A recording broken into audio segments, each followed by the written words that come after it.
Ya saudara-saudara, kita bersyukur di pagi hari ini kita kembali berada di dalam rumah Tuhan, merayakan hari kenaikan Yesus Kristus Rasul.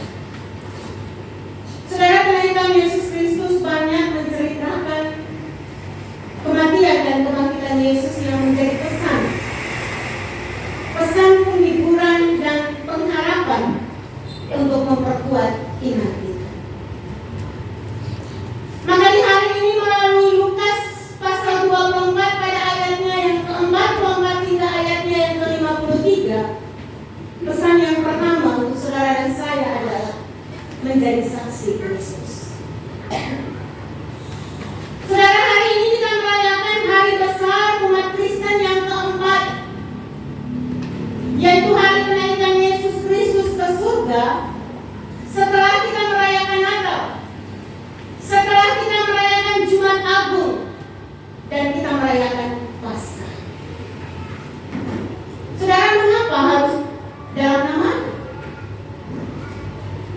Karena ada kuasa dalam nama Yesus Kristus memungkinkan orang untuk menyesali dosa-dosa mereka dan bertobat. Hanya dalam namanya ada pengampunan dosa tersedia bagi semua orang yang menyesali dosa-dosanya, sehingga manusia dapat diselamatkan.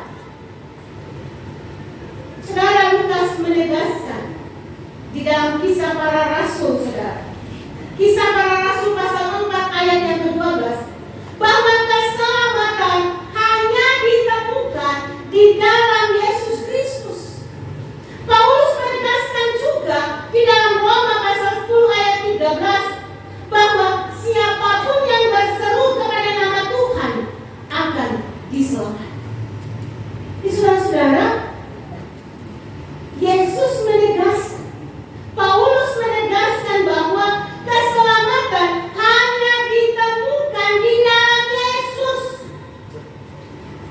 Saudara tidak akan menemukan keselamatan di dalam nama lain. Saudara tidak akan menemukan keselamatan melalui perbuatan baik yang saudara lakukan.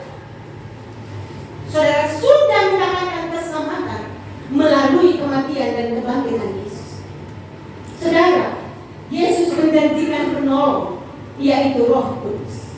Pada ayatnya yang ke-49, dan aku akan mengirim kepadamu apa yang dijanjikan Bapa-Ku, tetapi kamu harus tinggal di dalam kota ini sampai kamu diperlengkapi dengan kekuasaan dari tempat itu. Jadi saudara, Yesus menyadari bahwa tugas yang diberikan kepada para muridnya, termasuk orang yang pernah meninggalkannya, termasuk orang yang pernah menyangkalinya. Oleh karena itu Yesus telah mengizinkan mereka untuk pergi memberitakan Injil Tuhan, tetapi tidak boleh keluar dulu dari Yerusalem. Yesus belum mengizinkan mereka keluar.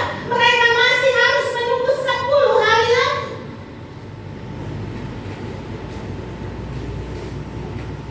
Yesus tahu mereka pasti akan gagal tanpa kehadirannya. Hal ini mengajarkan kepada kita, saudara, betapa pentingnya peran Roh Kudus dalam memberitakan Injil. Saudara, meskipun seseorang yang memiliki kecerdasan, nakwa atau palumpang, menarang, pintar, dia pintar berbicara, dia pintar berkhotbah dan menjelaskan kebenaran firman Tuhan.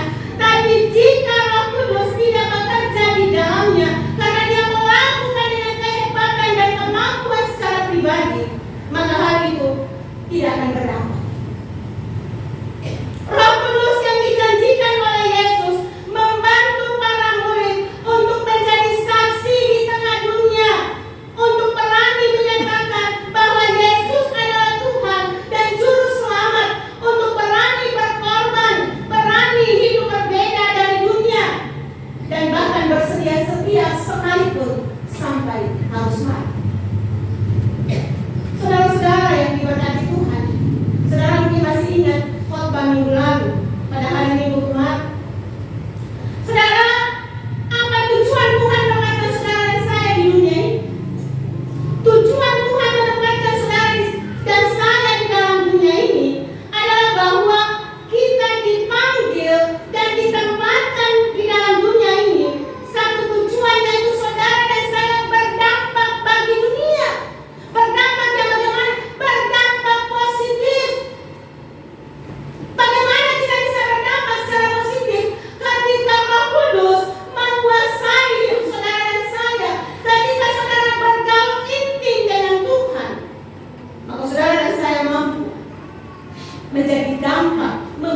dampak yang baik dalam lingkungan di mana kita hidup.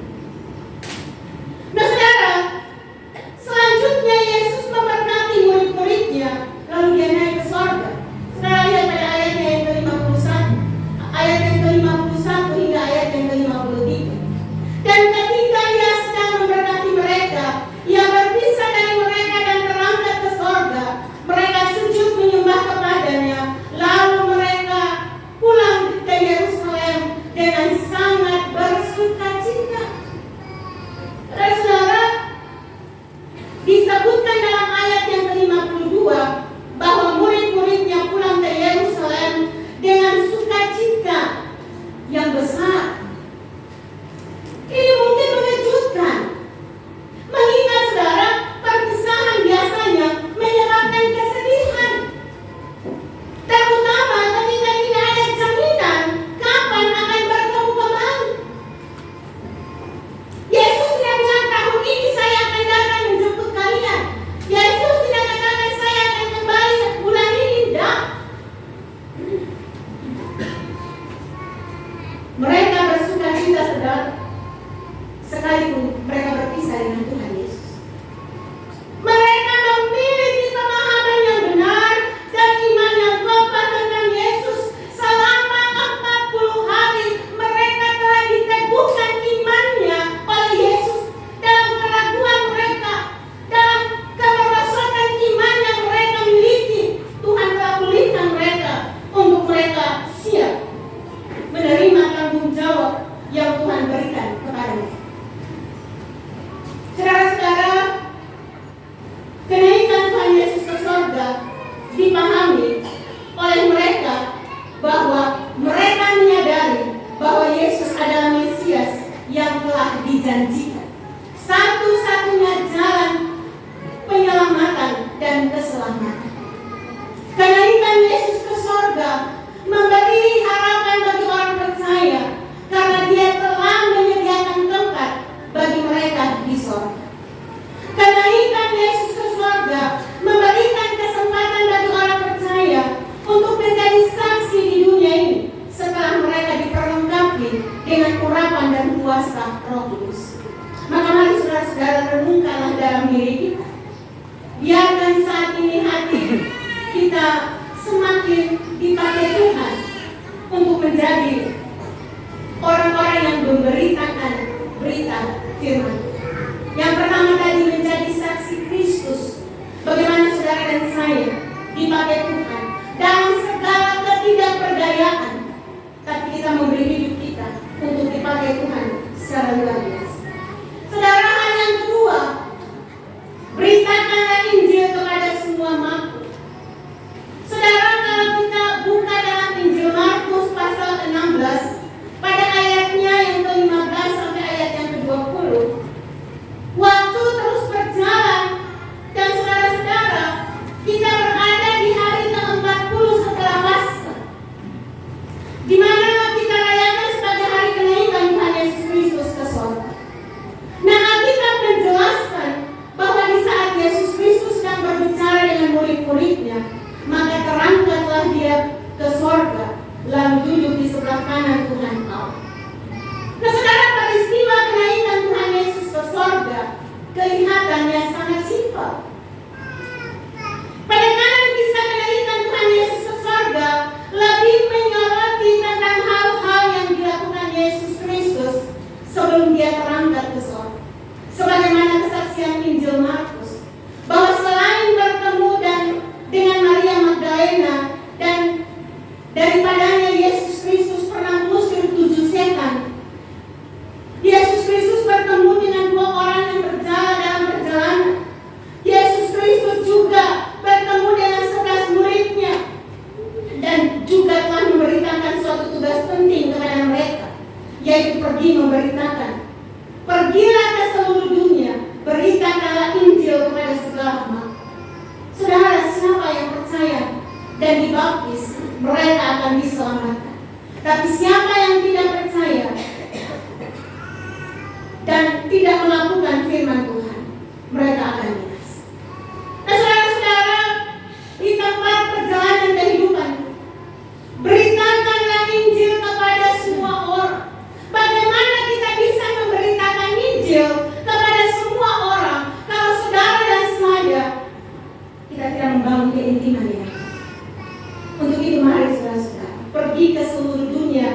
khotbah ini mengingatkan kepada murid-murid tentang tempat yang harus mereka tuju untuk melakukan pekabaran Injil. Kata seluruh dunia berarti menuju pada tempat yang sangat luas dan jauh. Murid-murid diingatkan bahwa tugas memberitakan Injil juga jangan hanya di Galilea atau Yerusalem saja, tetapi memberitakan Injil itu harus juga menjangkau kepada segala bangsa sampai ke ujung dunia. Saudara dan saya, pada saat ini tugas kita adalah pekabaran Injil yang harus kita lakukan. Bagaimana kita mau mengabarkan Injil di tengah-tengah dunia ini kalau kita secara pribadi terkadang kita dalam program-program jemaat kita tidak pernah memprogramkan dalam jemaat bagaimana kita memberitakan Injil. Ada tenaga-tenaga PI yang akan kita utus, bahkan kita berbagi dengan tenaga-tenaga pekabaran Injil. Saudara, ada orang-orang tertentu yang memberi hidup mereka untuk memberitakan Injil bagi orang-orang beda. Saya tergabung dalam orang-orang itu yang pergi menginjili orang-orang yang berada di lingkungan yang tidak sama di situ. Saudara percaya, mereka masuk ke lorong-lorong, mereka masuk di tempat-tempat yang tidak mungkin kita masuk. Mereka ada di situ. Orang-orang yang memberi hidup mereka tanpa memikirkan untung rugi.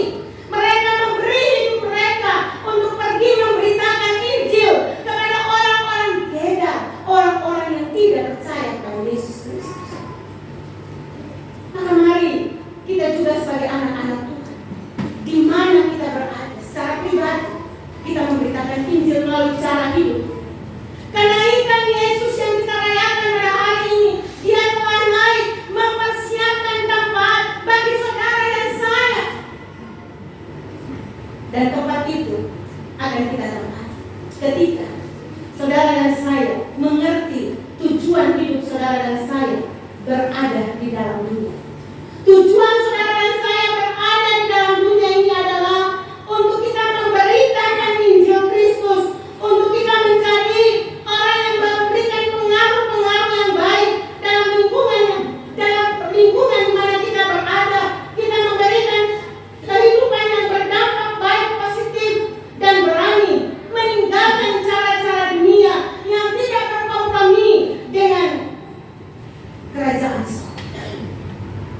Saudara, saya pada minggu lalu saya katakan bahwa saudara, kalau kita dengan raja dunia luar biasa kompromi, kita hidup dalam kerajaan dunia, ada banyak hal kerajaan, tawaran-tawaran kerajaan dunia yang menggiurkan kehidupan.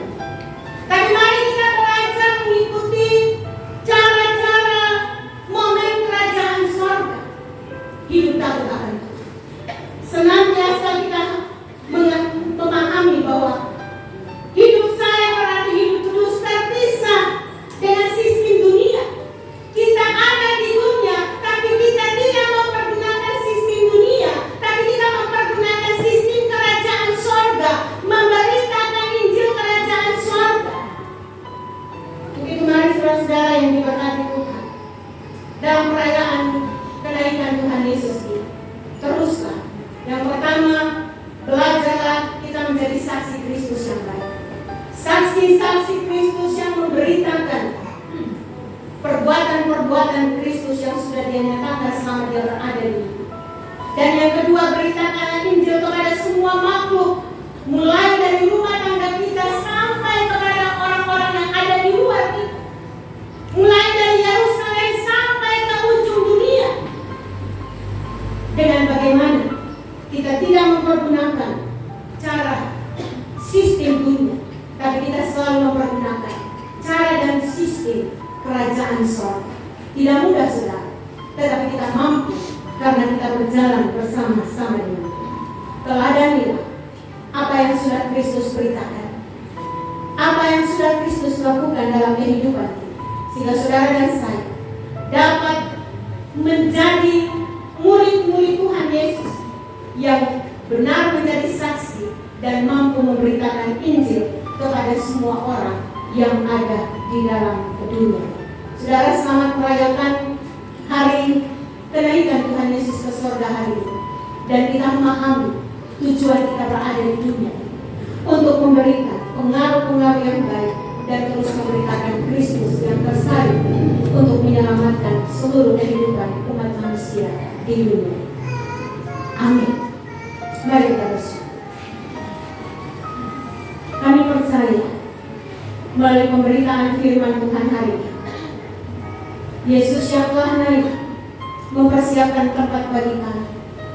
Tugas yang diberikan kepada kami untuk menjadi saksi.